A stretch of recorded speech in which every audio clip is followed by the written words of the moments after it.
Hello everyone, I'm Rebecca Keppel. Today's video is another episode in my Get a Jump on Christmas series. This series features some of the latest holiday and Christmas supplies from some of my favorite card making businesses. In past videos, I've talked about stencils, dies, embossing folders, stamps.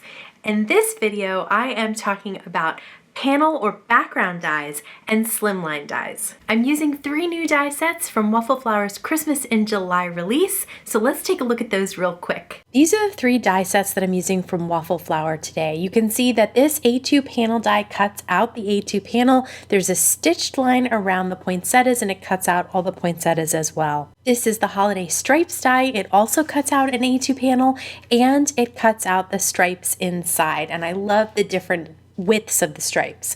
This is the Slimline Christmas tree die. You get a stitched rectangle, which is the traditional size of a Slimline die, and then you get this tree die, which cuts out the tree and embosses all those stitched lines. You also get a small stitched rectangle that's great for sentiments, and you get several sizes nested of smaller trees that are not stitched. We'll use them all in today's video.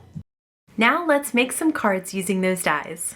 So I did cut out the Poinsettia Panel Die out of some white cardstock.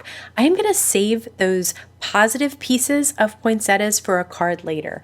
I'm going to use some Thermoweb Ultra Bond in the pen format. I love how you can draw a line all around the outer edge of this card with that adhesive, and then I do like to put some dots on some of the larger spaces in between so that I can make sure that this really stays adhered down.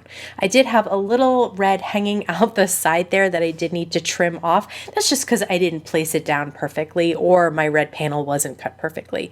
This is the wonderful Christmas stamp and die combo. I like having both because then you can pop up your sentiment on foam tape. So I'm stamping it in some black Stamp Market ink. I did stamp it twice, but check out that impression, looks so good. Using the Mini Misty, I am able to stamp it more than one time. I'm using some foam squares from Thermoweb today behind this sentiment that I did die cut out once the ink was dry, and I'm just going to pop it up right in the center of the poinsettias. You can tell because that one flower in the center is the center point, so it makes it really easy to line up your sentiments.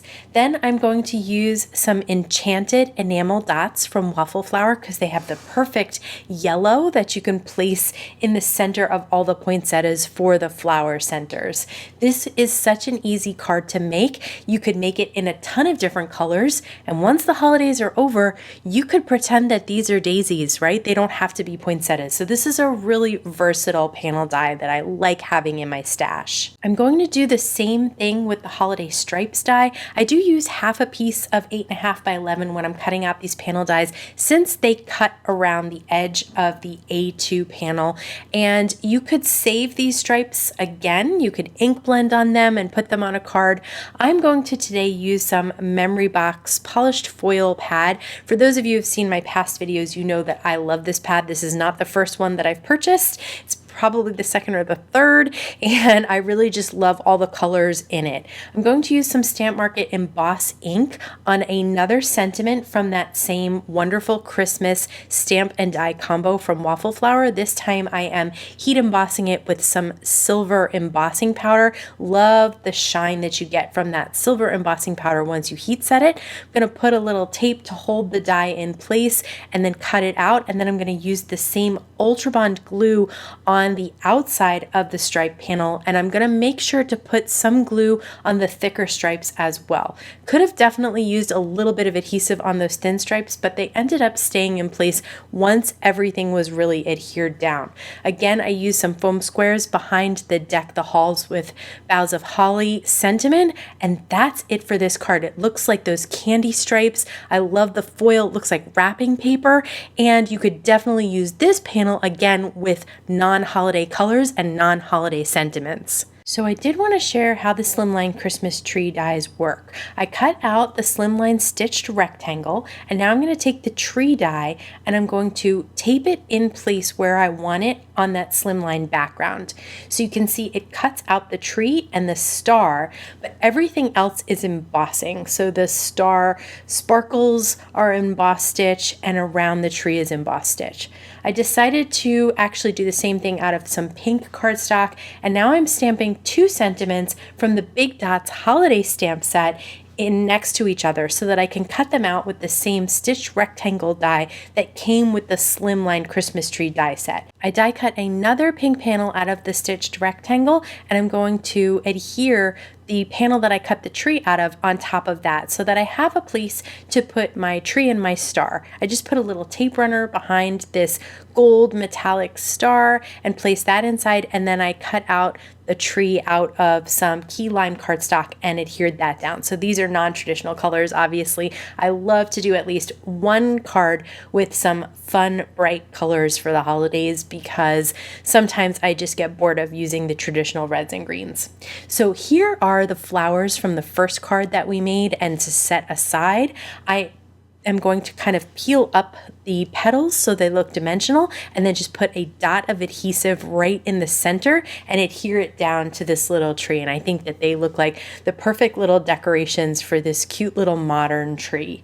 I am going to place some of those yellow enamel dots in the flower centers, and then from the Up and Running enamel dot set, I am also placing some decorations on that tree as well. They look like little Christmas bulbs, and they're just cute, dimensional, and shiny. For this card, I cut the Poinsettia Panel Die out of Kraft cardstock, silver mirror cardstock from Spellbinders, and gold mirror cardstock from Spellbinders.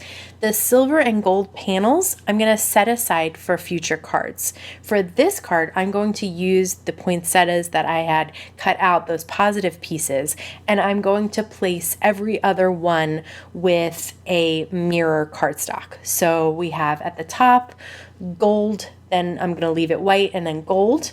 In the center, I have the 2 silvers together, and then we're going to repeat the pattern so that there will be white poinsettias, gold poinsettias, and silver poinsettias. This is a really easy way to create a pattern, and these pieces are large enough that they're easy to adhere with some liquid glue. I couldn't decide how I wanted the sentiment to look, so I stamped it and heat embossed it with gold embossing powder on white cardstock and then white embossing powder on Kraft cardstock. And I die cut them both out so that I could see the difference and make sure that I could really pick the one that was going to look best with this card. And again, I can save the other one for a future card. So I decided that I really liked the way that the white with the gold embossing powder kind of popped, especially in the center of all that craft. So I did pop it up on some foam adhesive and adhere it right to the center of the card. And now I still have those panels and a sentiment to make another card. For a really clean and simple, quick and easy slimline card, I used the white slimline rectangle that I had already die cut, and I stamped the sentiment right in the center with some black ink, and then I used those little smaller nesting trees. I cut them out of silver mirror cardstock, some out of that key lime that I had, so I had some scraps laying around. This is a really great way to use up those scraps. And I also cut them out of pink and sea glass, and then just use some of those leftover enamel dots that I hadn't used yet to decorate the little trees in a rainbow of enamel dots. And that's just a quick and easy way to pull together another holiday card with some scraps and leftovers. Which was your favorite die set that I used today? Let me know in the comments below. Be sure to check out the other videos in my Get a Jump on Christmas series if you haven't already. I'm going to link to that over here. As always, I want to thank you so much for spending time with me today. Please stay safe, stay healthy, and I'll see you again soon. Today's video, nope. All right, let's try this again. Okay. I think I went at the beginning, and that's gross.